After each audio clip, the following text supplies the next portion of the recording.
Жыл сайын ири ГЭСтер реконструкцияланып, чакан ГЭСтер курулуп, кошумча апат станциялар коюлуп, электр кубаттуулугу көбөйгөнү менен ошончолук өндүрүш, мектеп, бала бакчалар жана бийик имараттардын курулушу менен керектөөчүлөрдүн саны дагы өсүп жатат.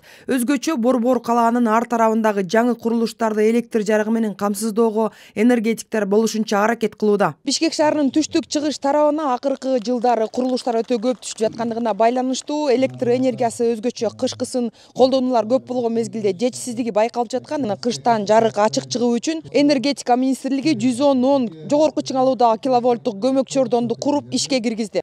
Ынтымак деп аталган жогорку чыңалуудагы көмөк чордону Орто Сай айылында курулуп, эми тегеректеги көп кабаттуу үйлөрдү жана жакын жайгашкан жаңы конуштарды электр энергиясы менен камсыз кылат. Негизинен жер маселеси аябай кыйын болуп чечилди, бирок чечилип калды. Бул жерде азыр биз биринчи трансформаторду орноттук, 10 миң кубаттуулукта трансформаторду. Бирок биз кубаттуулук канчалык керек болсо, ушун чоңойтконго мүмкүнчүлүгүбүз бар да. И бунун кийинки жылга уже жанына уже экинчи трансформатор курганга дагы жай бар.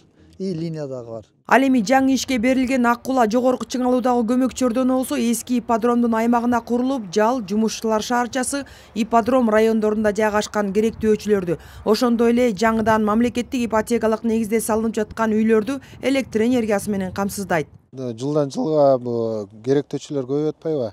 Ошондуктан биз алдын ала ошо перспективный развитие менен иш алып барып, ошону азыркы салынып аткан үйлөргө эсептеп туруп, ошого ылайык